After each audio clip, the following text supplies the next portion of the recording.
Sim, eu sou o professor Bairros e no tutorial de hoje nós vamos ver... Sim, eu sou o professor Bairros e no tutorial de hoje nós vamos falar sobre o amplificador de FI.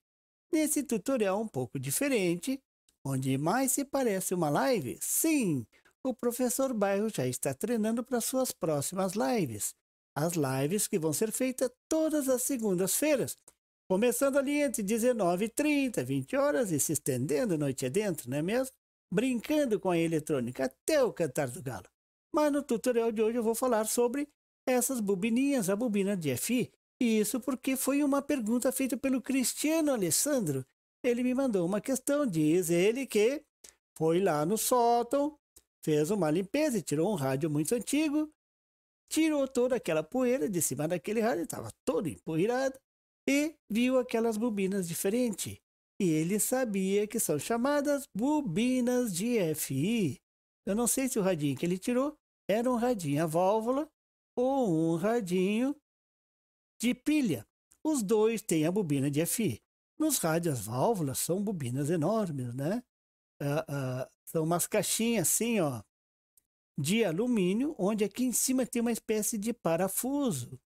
Mas não é um parafuso, aquilo é o núcleo da bobina. Ele é feito de ferrite e precisa ser ajustado na frequência correta. A frequência de FI. É isso que significa FI, frequência intermediária. Essa frequência tem que ser, a bobina tem que ser sintonizada nessa frequência, que está ali ao redor de 455 kHz. Acho que é isso, se minha memória não falha.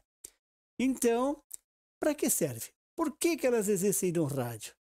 É isso que eu vou falar agora, bem rápido, lepe de rasteiro. Para saber para que serve a bobina de FI, a gente tem que recordar antes. Antes da bobina de FI, né, nós vamos ter que voltar lá para o tempo dos dinossauros, quando os rádios eram feitos usando um sistema chamado super regenerativo. Eram os mais sensíveis. Mas basicamente é o seguinte, o radinho de antigamente era feito assim, ó. Aqui estava a antena de sintonia, como tem hoje, isso não muda. Todo rádio, todo que é comunicação por radiofrequência tem que ter a antena, não tem como, isso não consegue suprimir. Aqui está a bobina, o primário da bobina e o secundário da bobina é sintonizado. Esse tipo de circuito é chamado circuito tanque. Não é tanque de guerra, né? É tanque. Ele sintoniza numa única frequência, a frequência da estação que você quer escutar. E tem que ser amplificada. Eu vou botar aqui, ó, uma válvula, que era como era feito antigamente, né? Aqui na válvula nós temos a grade, que é equivalente à base do transistor. É melhor aqui até falar no JFET, porque a válvula tem o mesmo funcionamento do JFET. Então alguns podem dizer, pá, mas a válvula é muito antiga. Eu não sei nem como funciona a válvula. Se você sabe como funciona o JFET, sabe como funciona a válvula. Esse aqui seria o gate do JFET. E aqui, o catodo da válvula é o equivalente ao source do JFET, que tem aquela resistênciazinha para polarizar. A válvula tem que ter para gerar a tensão negativa para polarizar o gate do JFET, aqui para polarizar a grade, né? Aqui está a grade, ela tem esses furinhos porque os elétrons, ao saírem do catodo, iam em direção à placa, como se tivesse um canal aqui, ó, exatamente como o canal do JFET, é igualzinho, mesmo funcionamento. Muda as tensões, claro, a construção física, mas eletricamente são bem parecidos. A válvula e o JFET são equivalentes. Pegava o sinal já amplificado aqui na placa, eu já ia dizer aqui no dreno, né? Mas não é na placa, e eu tinha que ser, mas o sinal era muito fraco. Tão fraquinho que um só amplificador não dava conta do recado, é preciso amplificar mais. Então eu tenho que acoplar esse sinal de radiofrequência para o próximo estágio. E a melhor maneira de acoplar um sinal de radiofrequência é usando uma bobina de radiofrequência. Essa bobina tem que estar bem sintonizado também, ó. Naquele tempo a placa era ligada no positivo, que se chamava mais B de bateria B, ó. Aqui está a bobina de sintonia, de acoplamento. que faz o acoplamento para a próxima válvula. Lá está a grade, aqui está o cátodo, aqui está a resistência de polarização. Muitas vezes esse lado aqui, ó, era ligado no sistema chamado AGC. Automatic Gain Volume. Ganho automático de volume. Controle automático de volume em português. Controle automático de volume.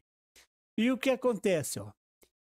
Quando o volume, a estação vinha muito forte, uma radiofrequência muito forte, o sinal era muito forte, o volume tende a aumentar. Então, o cara estava escutando um radinho numa estação baixinha, daqui a pouco liga numa estação forte, dá aquele barulhão.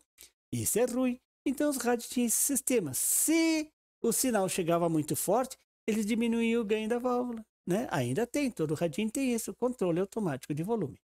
Controle automático de volume, em português. A gente conhecia mesmo como estava nessa sigla em inglês. Aí o que acontece? Vai para o próximo amplificador. Um só, às vezes dois, não dava conta. E cada um tem lá a sua bobina de rádio, que era sintonizada no primário e no secundário. Toda ela sintonizada. E aí tinha um grande problema, que vocês já estão imaginando o que é. Quando eu trocasse de estação, olha o que acontecia. Eu tinha 1, 2, 3, 4, 5, quanto amplificador tiver, eu vou ter esses capacitores variáveis. E todos têm que variar em conjunto, todos na mesma frequência. Então, o capacitor variável era enorme, né? Um capacitor, como vocês sabem, naquele tempo, tinha um eixo, placas fixas, né? E placas móveis que giravam conforme o eixo rodava, né? Uma obra de arte da engenharia, quando aquelas placas tocavam uma na outra, fazia um ruído muito chato e era muito fácil de arrumar. Ganhei muito dinheiro arrumando o capacitor. Agora aqui imagina, são 1, 2, 3, 4 capacitores, como é que fazia? Todos eles eram ligados no mesmo eixo, então o capacitor tinha que ser muito grande. Olha lá, ó. Vai embora, ficava 1 quilômetro de capacitor. Tinha mais capacitor do que rádio. Então ficava muito difícil esse sistema. Sintonizar todas essas estações em cada uma das bobinas era um trabalhão. Até que alguém teve a ideia de fazer um novo tipo de circuito que é chamado super heterógeno. Super heterógeno. Acho que é assim em português. Heterógeno. Esse é o circuito que se usa até hoje nos radinhos. Tanto faz AM, FM, continua sendo o mesmo. E o que mudou? Qual a mágica que é feita no super heterógeno que acabou com esse capacitor de metro, né? Era muito grande os capacitores daquela época. Então, o que se faz? O truque é muito simples. Eu acho uma das obras de arte da engenharia eletrônica. Olha só o que o pessoal pensou. Eu tenho aqui a sintonia. Isso aqui não é um transformador, isso aqui é um ferrite, ó, não é um transformador comum que a gente liga na rede. Não, aqui não dá, aqui tem que ser um transformador de radiofrequência. Vai lá na primeira válvula, sai na placa, aqui o cátodo da polarização, aqui eu sintonizo a estação que eu quero, né? Se eu mudar aqui o capacitor, variar o capacitor, eu vario a estação que eu estou recebendo. Isso tudo muito normal. Aí eu tenho que amplificar esse sinal. Agora tem um truque muito interessante. Além dessa bobina que vai acoplar o sinal para o próximo amplificador, esse sinal também vai entrar num oscilador. Então teria uma segunda bobina agora, ó, que vai oscilar. Então parte desse sinal da saída voltava para a entrada aqui no cátodo. Poderia ser assim ou de alguma outra maneira. Era feita esse acoplamento do sinal da saída para a entrada. Qual é o truque aqui? Qual o milagre que acontece quando eu faço isso? Eu tenho que sintonizar esse oscilador local, era chamado oscilador local, numa frequência que está 455 kHz acima da frequência sintonizada. Por exemplo, sintonizei em 500 kHz. essa frequência gerada pelo oscilador local era 500 mais 455. E as duas eram misturadas, ó, na válvula que servia agora para duas funções: amplificar e misturar os dois sinais. Quando misturava os dois sinais, se as fases estivessem de forma correta, o que acontece?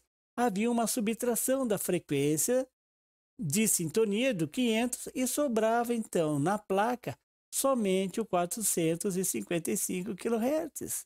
E quando o cara mudasse a estação, mexia nesse capacitor, bastava também sintonizar o oscilador para 455 kHz adiante.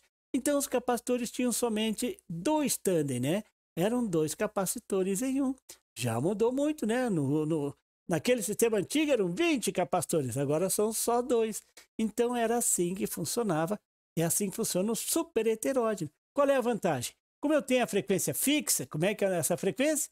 É a frequência de FI, frequência intermediária. O meu transformadorzinho aqui de acoplamento, ele não precisa mais ter um capacitor variável, porque ele tem que ser sintonizado somente numa frequência.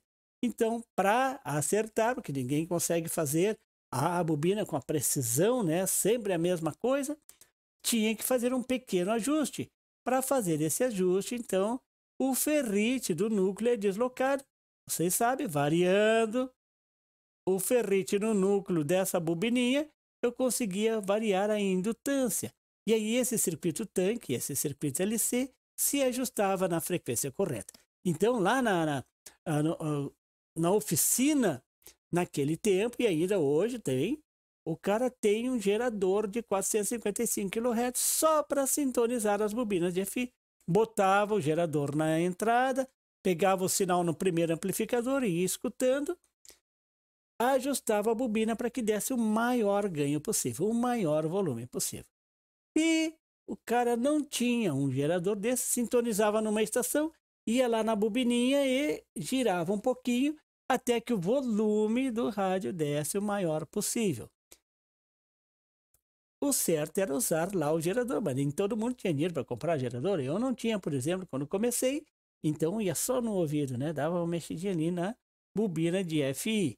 2, 3 bobinas conforme o tipo de rádio. Viram para que serve a bobina de FI? Realmente é uma invenção fantástica. Tornou o rádio possível. Aquele sinal, aquele microvolts que chegava da antena, que antes tinha que ser amplificado, era difícil de amplificar, agora se tornou muito fácil de amplificar, graças à bobina de FI. Eu quero agradecer ao Cristiano que mandou essa perguntinha e que gerou esse vídeo. Era isso por hoje. Não esqueçam de deixar aquele like, né? Ah, e se tem site? Tem sim. É www.bairrospd.com. Até deixei aqui para não esquecer, né? O Arthurzinho não está aqui, ele está de férias, mas aqui está o canal, o site do Professor Bairros. Deixe aquele like, compartilhe, que sempre ajuda. Muito obrigado, até a próxima! E por favor, se você não é inscrito, se inscreva e marque o sininho para receber as notificações do canal. E não esqueça de deixar aquele like e compartilhar para dar uma força ao canal do Professor Bairros. E não tem site? Tem sim, é www.bairrospd.com. Lá você encontra o PDF e tutoriais sobre esse e outros assuntos da eletrônica. E fique atento ao canal do Professor Bairros para mais tutoriais sobre eletrônica. Até lá!